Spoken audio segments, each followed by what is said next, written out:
আসসালামু আলাইকুম এভরিওয়ান। তো আজকে আমি পুডিং বানাবো। তো সেই রেসিপিটি তোমাদের সাথে শেয়ার করব। আশা করছি তোমাদের আমার রেসিপিটি ভালো লাগবে।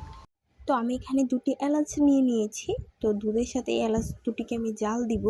যেহেতু আমি এখানে পুডিংয়ে ডিম ইউজ করব, যাতে ডিমের গ্রানটা না থাকে, স্মেলটা আমরা না পাই, তার কারণে আমি এখানে 2টি এলাচ দিয়ে দুধটাকে জাল দিয়ে নিব প্রথমে। তো আমি এখানে দুধ ঢেলে নিয়েছি। এখন দুধটাকে ভালো করে জাল করে ঠান্ডা করে নিতে হবে। তো আমি জালে বসিয়ে দিয়েছি। তো এখানে আমি দুধটা জাল হয়ে গেলে আর আমি এখানে ক্যারামেল তৈরি করে নেব চিনি দিয়ে। তো আমি এখানে 4-5 চামচের মতো চিনি নিয়েছি ক্যারামেল করার জন্য। তো আমি 4 চামচ নিয়ে নিয়েছি। জাস্ট এখন আমি এটাকে ক্যারামেল করব। তো আমি চুলাতে বসিয়ে দিয়েছি। দেখো অলরেডি এটা লাল হয়ে গেছে। তো আমার ক্যারামেলটা প্রায় রেডি, আর একটু হবে। তো দেখো কি সুন্দর হয়েছে ক্যারামেলটা, অসম্ভব সুন্দর হয়েছে কিন্তু, তাই না? এই ক্যারামেলটা আমি এখন সেট করব। আমরা 10 মিনিট রেখে দিব এখানে। তো আমি এখানে এখন দুধটা ব্লেন্ড করে নিব। তো ব্লেন্ডারে আমি দুধটাকে দিয়ে দিচ্ছি। তো এলাচগুলোকে সরিয়ে নেবে। আর এখানে আমি পরিমাণ মতো চিনি দিয়ে দিয়েছি। যে যেমন মিষ্টি খাও তেমন চিনি দিবে। আর আমি এখানে এখন ডিম নিয়ে নিব। 2টি ডিম ভেঙে নিয়েছি। আর এখন আমি এটাকে ব্লেন্ড করব খুব ভালো করে। তো ব্লেন্ডারে বসিয়ে দিচ্ছি। জাস্ট ব্লেন্ড করলেই হয়ে যাবে। তো আমার ব্লেন্ড করা প্রায় হয়ে গেছে। দেখো কত সুন্দর হয়েছে, তাই না? প্রোটিন তো আমার এখানে ক্যারামেলটা সেট হয়ে গেছে। এখন জাস্ট প্রোটিনের ইয়েটা ঢেলে দেবো। তো প্রোটিনের মিশ্রণটা আমি এখানে ঢেলে দিচ্ছি। আর এখানে আমি আগে থেকে একটা ডেকে সব রেডি করে রেখেছিলাম। তো এখানে আমি এখন জাস্ট প্রোটিনটা বসিয়ে দিচ্ছি।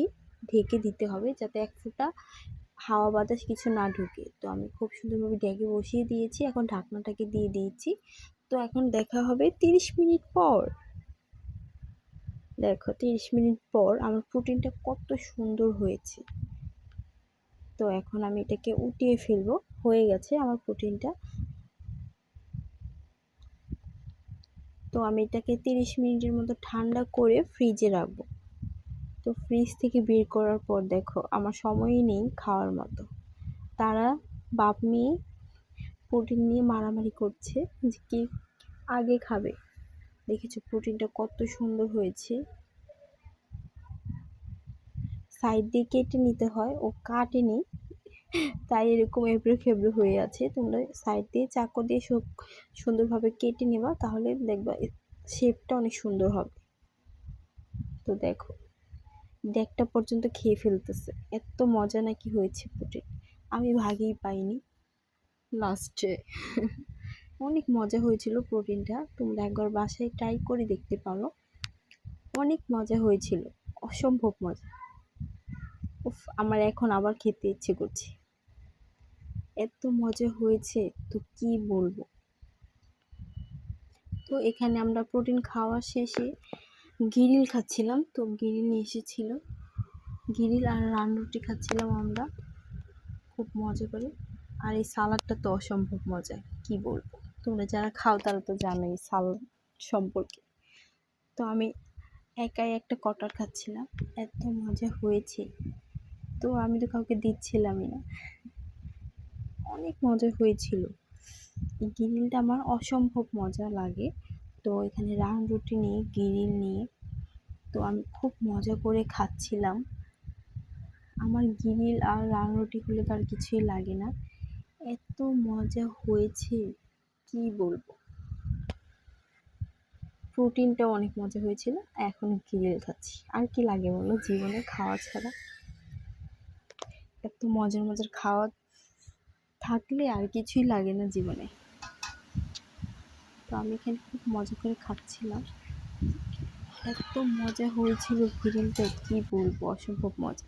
আর এখানে আমি প্রোটিনটাও খাচ্ছিলাম, প্রোটিনটাও অনেক মজা হয়েছিল। যার জন্য আবার আমি প্রোটিনটা বের করে খাচ্ছিলাম ফ্রিজ থেকে। তো আমার ভাগেই পড়েনি, অল্প একটু ছিল সেইটাই খাচ্ছিলাম। তো অনেক মজা হয়েছিল পুডিংটা। তো আশা করছি আমার ভিডিওটি ভালো লেগেছে তোমাদের। তো আমার পুডিং বানানোর রেসিপিটি কেমন লাগলো অবশ্যই আমাকে কমেন্টে জানিও আর লাইক